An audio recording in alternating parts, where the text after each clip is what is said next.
Halo, assalamualaikum warahmatullahi wabarakatuh. Selamat datang. Bismillahirrahmanirrahim. Famay ya'mal mithqala dzarratin khairan yarah. Dan barang siapa yang berbuat kebaikan sekecil apapun, dia akan menerimanya. Ini hukum dari Allah, sunnah ilahiyah. Wa may ya'mal mithqala dzarratin syarran yarah. Dan barang siapa yang berbuat keburukan sekecil apapun, dia akan menerimanya.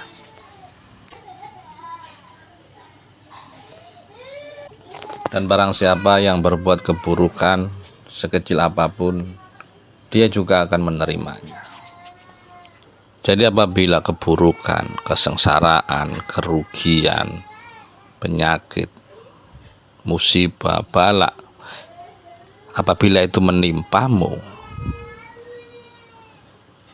itu akibat perbuatanmu. Kau ditipu, kau merendahkan, kau mengingkari janji, pasti suatu saat akan ditipu, diingkari. Wa may ya'mal mithqala dzarratin syarran yarah. Dan barang siapa yang berbuat kejahatan sekecil apapun, dia akan menerimanya. Berarti apa yang kau terima gak salah, buah dari perbuatanmu. Diterangkan dalam surat Huzilat insyaallah ayat 41, wa ma rabbuka bidzallamil lil abid. Dan sekali-kali Tuhanmu tidak pernah menyiksamu. Berarti siapa yang menyiksa? Dirimu sendiri. Lalu kenapa ketika musibah menimpa, ketika bala menimpa, yang disalahkan malah orang lain, yang disalahkan keadaan? Orang mental seperti ini akan sulit untuk bahagia, untuk sukses, sulit. Kurang sifat watak yang menyusahkan manusianya sendiri. Wa ma rabbuka bidzallamil lil abid. Dan Tuhanmu sama sekali tidak pernah menganiaya hambanya. Tetapi hamba sendiri itulah yang menganiaya dirinya sendiri. Ya. Sifat, watak, karakter itu tadi yang bikin menyusahkan dirinya sendiri. Kemanapun dia tinggal, dimanapun dia berada, jika memegang watak ini, maka dia akan tersiksa. Dia akan diasingkan. Dia tidak akan disukai oleh sekelilingnya. Watakmu menentukan nasibmu, dan nasibmu ditentukan oleh watakmu. Maka jangan nyalain keadaan, jangan nyalain orang apabila kau tertimpa watak-watak seperti ini. Satu, watak yang selalu menghindari dari masalah. Jelas dia yang berbuat, dia yang bikin onar, dia yang menipu, dia yang mendolimi, dia yang berkata kotor. Begitu kena masalah, dia menghindar. Dia yang hutang, dia yang menghindar. Dia yang berbuat, dia menghindar cuci tangan. Tidak ada rasa gentle, tidak ada rasa tanggung jawab. Menghindar dari masalah. Peristiwa ini pernah dialami Nabi Yunus, menghindar dari masalah, dan Allah itu gak suka. Kalau Allah gak suka, berarti pasti akan menyiksa dirinya sendiri. Ketika kena masalah, Nabi Allah Yunus kabur, dibuat pelajaran. Akhirnya apa? Badai datang. badai, akhirnya Nabi Yunus kebuang ke laut. Singkat cerita, akhirnya ditelan dalam ikan paus selama 41 hari. Apa obatnya? Ketika dia sadar akan salahnya dan dia kembali untuk menyelesaikan masalah itu, baru akhirnya dia keluar. Menghindar dari masalah, setiap masalah yang ia lakukan, suatu ciri orang yang bermental susah, orang yang bermental menyusahkan dirinya, orang yang bermental gagal, orang yang bermental hina. Kita pasti mengenal orang yang sering lari dari masalah. Dalam lingkungan kita, justru mungkin ya juga kita sendiri pernah mengalami seperti itu. Mau gak mau kita akan dolimi orang. Mau gak mau dengan perbuatanmu, kemudian kamu kabur, kamu lari dari masalah, malah disumpahi oleh orang. Ingat, ada 3 doa yang diijabah oleh Allah. 1, doanya orang berpuasa. Yang kedua diantara yaitu doa orang yang didolimi. Ya, kalau kamu dolimi 1 mending. Terus yang kamu dolimi semuanya, kau berkhianat, kau menipu, kau berhutang, kau berjanji, tapi semuanya kau ingkari. Bagaimana rasa sakitnya? Terus ketika kesusahan menimpa kamu gak sadar. Kamu masih menyalahkan orang lain. Karena si A, si B tidak ada hubungan dengan orang lain. Apabila deritamu menimpamu bukan karena orang lain, karena dirimu sendiri. Kau berbuat jahat si A, kau berbuat jahat kepada si A, bisa jadi kau akan dibalas dari si C, si B, si D, dan si A, si F. Terus itu. Karena wa may ya'mal mithqala dzarratin syarran yarah. Iku wis gak iso lepas. Dan barang siapa yang berbuat keburukan sekecil biji sawi, sekecil apapun, dia akan menerimanya. Tapi herannya dia tidak mau menerimanya. Itu yang disebut tadi, orang yang menghindar dari masalah yang ia perbuat. Orang seperti ini karakternya orang susah. Orang seperti ini karakternya orang tidak akan pernah bisa untuk bertanggung jawab. Jika orang terkena karakter seperti sifat seperti itu, sulit untuk diberikan tanggung jawab. Dan akan berdampak buruk kepada dirimu sendiri, kepada diri kita. Tak ada yang mau mempercayakan sebuah tanggung jawab. Aku dong, tolong, enggak. Aku seperti ini, enggak.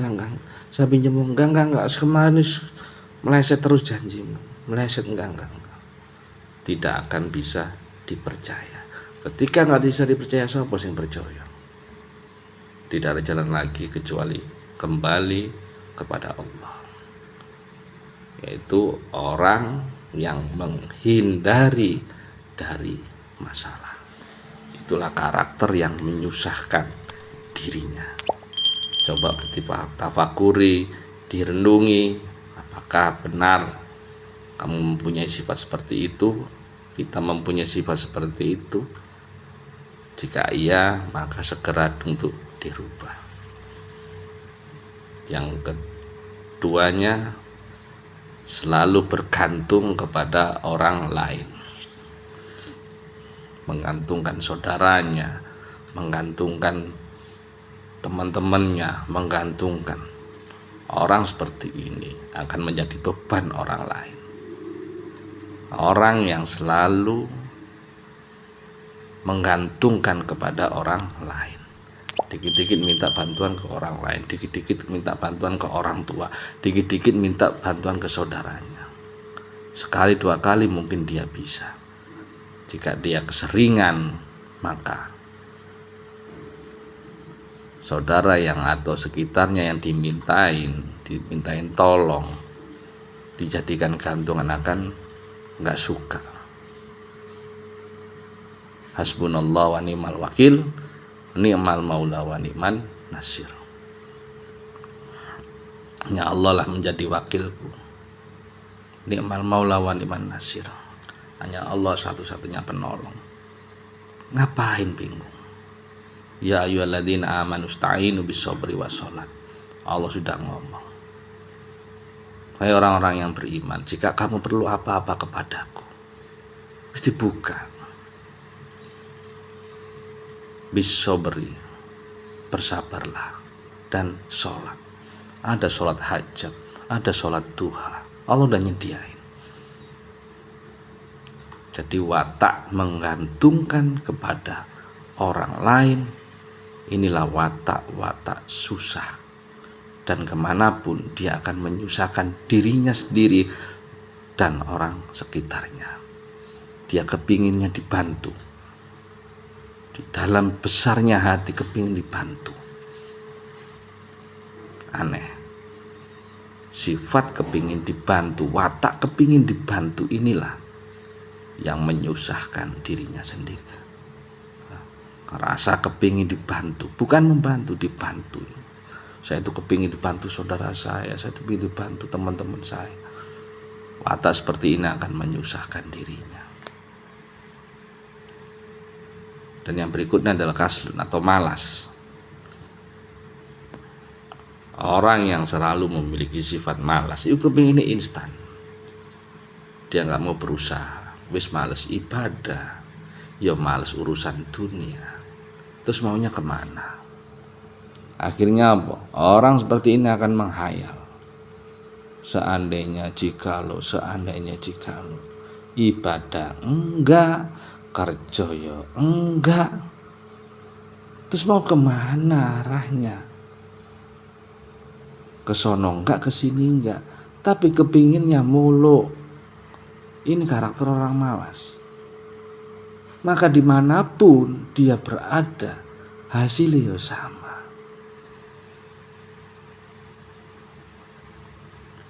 Maka tak heran jika orang yang selalu menuruti rasa malasnya, pertanda bahwa dia mempunyai mental susah, mental yang menyelakakan dirinya. Kita tidak akan menjadi siapa-siapa jika terus kita melakukan malas untuk melakukan apa-apa. Jika kau tidak bisa mengendalikan jiwamu, tidak bisa mengendalikan nafsumu, tidak bisa mengendalikan angan-anganmu, maka nafsumu, angan-anganmu akan mengendalikanmu. Saya ulang lagi, jika kau tidak bisa mengendalikan nafsumu, mengendalikan angan-anganmu, maka kau akan dikendalikan oleh hawa nafsumu, oleh keinginanmu, oleh angan-anganmu. Apabila itu terjadi, maka hidupmu akan susah.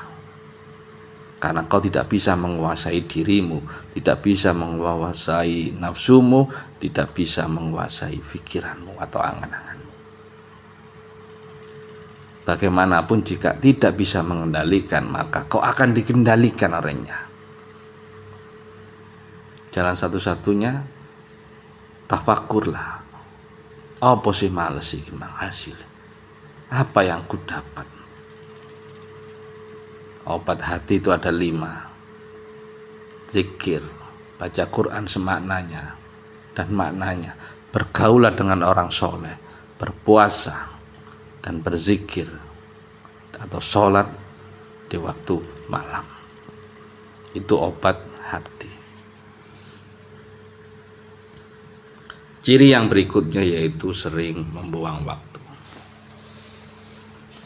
Aturan waktu dihabiskan buat zikir, buat tafakur, untuk memperbaiki diri, malah dibuat ngomongin orang, malah dibuat ngobrol nggak ada hikmahnya, yang tidak mengembangkan jiwanya. Akhirnya apa? Waktunya kebuang dengan sia-sia. Waktunya nggak berharga. tanda dari seorang muslim adalah dia bisa meninggalkan apa yang tidak bermanfaat baginya. Jadi tondone wong mukmin, tondone wong muslim yaiku dia bisa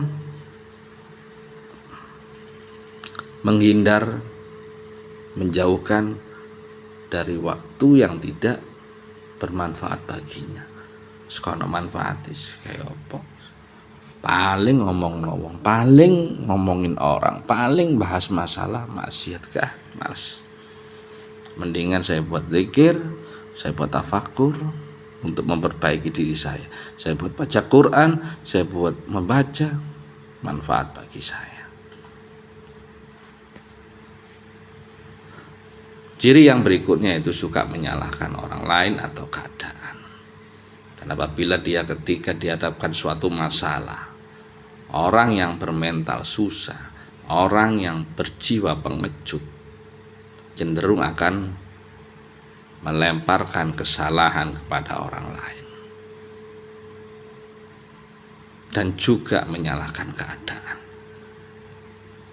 Ia lupa bahwa apa yang terjadi pada dirinya merupakan akibat perbuatannya, merupakan tanggung jawabnya sendiri, bukan karena orang lain. Sekali lagi, watak yang kelima, watak orang yang selalu menyalahkan orang lain atau keadaan. Ketika dihadapkan suatu masalah, orang yang bermental seperti ini, bermental suka menyalahkan orang lain atau keadaan, orang yang bermental susah, cenderung akan melemparkan kesalahan kepada orang lain. Bukan salah saya ini, salah teman saya. Bukan salah saya ini, semuanya disalahkan. Apabila ketimpa suatu bala atau musibah, semuanya disalahkan. Gara-gara pasangan saya sih gak mau doain saya, gara-gara pasangan saya sih gak mau mendukung saya, gara-gara mertua saya sih gak mau membiayain saya, gara-gara orang tua saya sih kenapa hidupnya seperti ini, kenapa gak mendidik saya, kenapa gak ngajarin saya. Semuanya disalahin. Gara-gara anak saya, semua disalahin. Tidak ada yang benar di matanya, semuanya disalahin. Bahkan kalau dia punya guru-gurunya pun disalahin. Sampai Allah sendiri pun disalahkan. Allah ini gak adil. Allah, masa saya yang taat, ya saya yang taat cuma dikasih gini, dia gak taat dikasih seperti itu, dikasih kecukupan. Orang yang bermental susah, yaitu yang kelima ciri, suka menyalahkan orang lain atau keadaan. Apabila dia ditimpa sesuatu yang tidak mengenakan, sesuatu bala, itu langsung larinya ke orang lain. Lucu, dia yang berbuat, dia tidak sadar akibat perbuatannya.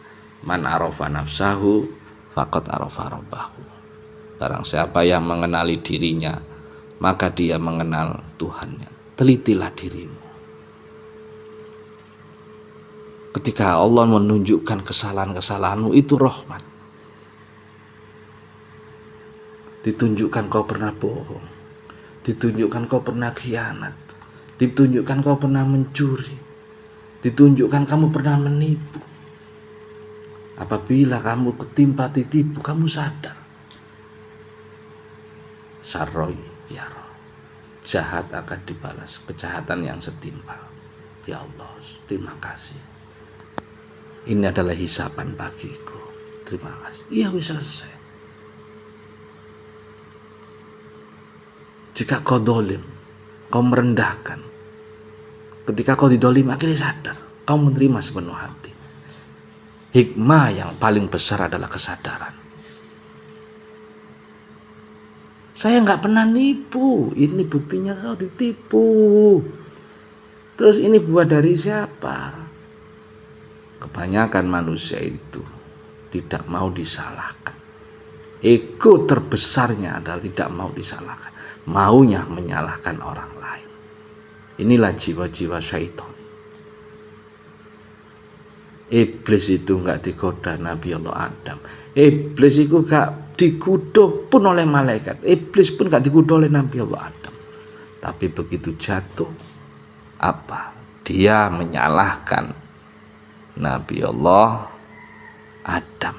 Dan dia dendam kepada Nabi Allah Adam dan seluruh keturunannya. Yang goda iblis itu siapa? Nabi Adam gak goda. Tapi ketika Nabi Allah Adam digoda, istrinya yaitu Siti Hawa untuk memakan buah kuldi, sehingga Nabi Allah Adam tertarik juga untuk makan buah kuldi karena tawaran dari istrinya. Akhirnya dilorot turun ke bumi. Apa jawabannya Adam? Apakah Nabi Allah Adam menyalahkan iblis? Enggak. Rabbana dolamna anfusana wa illam taghfir lana wa tarhamna lanakunanna minal khasirin. Rabbana dolamna, ya Tuhan kami telah mendolimi diri kami sendiri. Satria dia. Orang yang berwatak menyalahkan orang lain atau keadaan, tipe seperti ini orang nggak disukai Allah. Dan tipe-tipe yang saya sebutkan tadi itu tidak disukai oleh Allah. Kalau Allah nggak suka, gimana mau enak hidupmu? Kau akan tersiksa. Lagian keadaan saya seperti ini, lagian keadaan saya repot, saya kan nggak bisa belajar. Ono ae disalah. Lagian gimana saya mau istiqomah, saya sibuk, saya mikir ini, mikir itu. Ono ae. Gimana saya bisa belajar, saya seperti ini, keadaan saya repot karena ada aja. Orang yang bermental seperti ini, berwatak seperti ini, dia akan mengalami kesusahan yang panjang. Suka menyalahkan orang lain dan keadaan ini disalah. Nah gimana saya bisa sampai belajar? Wong saya aja nggak dibiayain orang tua, keadaan saya aja seperti ini. Ada aja alasannya itu ada. Gimana saya mau istiqomah? Saya aja kerjaan banyak, ini belum itu, ada aja yang bahas. Sudah menyalahkan orang lain apabila ketimpa bala, plus juga menyalahkan keadaan wis lengkap. Keadaan mbok salah no. Padahal itu gambaran dari diri. Wa man asa'a fa 'alaiha. Dan barang siapa yang keburukan akan kembali kepada dirinya. Aneh Allah seperti ini. Selalu menyalahkan orang lain dan keadaan. Yang keenam berikutnya yaitu kepingin instan, cepet. Orang yang memiliki mental susah akan cenderung berharap hasil instan, cepet. Baru dagang sebulan kepingin cepet gede. Baru dagang seminggu kepingin punya mobil. Baru dagang 2 bulan 3 bulan kepingin punya ini, pingin punya ini. Baru sholat mintanya ke Allah yang aneh-aneh. Baru ibadah mintanya ke Allah kepingin instan. Orang yang kepinginnya instan, orang yang kepinginnya instan, itu akan menyusahkan dirinya. Seorang yang memiliki mental seperti ini akan cenderung berharap hasil yang instan. Seolah mereka itu tidak tahu bahwa kesuksesan baik urusan dunia maupun urusan akhirat itu butuh waktu, tulul zaman. Waktu panjang. Si Abdul Qadir Jailani 25 tahun di hutan, belum bergurunya, belum pesantrennya, semuanya cukup lama. Sunan Kalijaga 12 tahun tirakat. Urusan dunia, yang punya pabrik ini, pabrik roti, pabrik rokok, semuanya diawali dengan di bawah.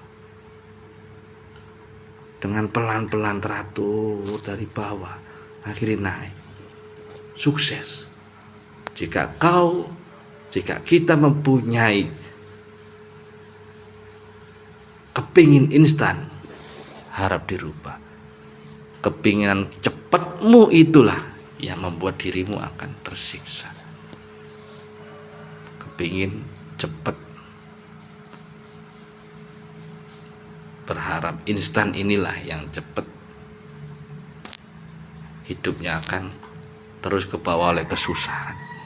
Gak ada yang instan, bahkan mie instan sendiri pun loh butuh waktu untuk memasaknya. Sadar gak orang di dunia ini yang instan? Emang kamu diciptakan instan? Enggak. Kholaqal insana min alaq, yang menciptakan manusia dari segumpal darah. Sampai dari air mani, kita dari air mani, terus dari segumpal darah, segumpal daging, terus wujud di kanan. Apa gak proses? Terus wujud dari menungso gitu? Gak ada. Iku sunnah ilahiyah, gak ada.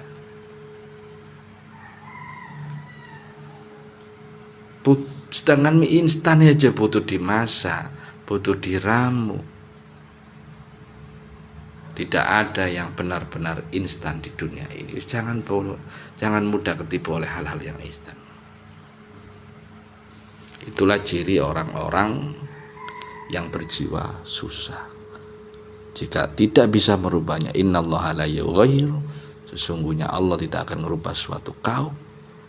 Jika kita tidak mau merubahnya, apa yang perlu dirubah? Watak, sifat.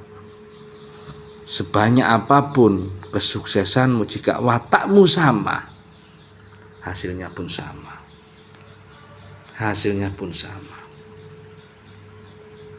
Saya ulang lagi, yang pertama tadi, selalu menghindar dari masalah yang ia perbuat. Yang kedua, malas, baik urusan akhirat maupun urusan duniawi. Terus yang ketiga, selalu bergantung kepada orang lain. Dirinya nggak pernah, untuk dikembang nggak pernah. Selalu bergantung kepada orang lain. Yang ketiga, yang keempat, membuang waktu yang sia-sia. Yang kelima, suka menyalahkan orang lain atau keadaan. Ya, suka menyalahkan orang lain atau keadaan. Tidak ada yang betah dengan orang yang seperti ini.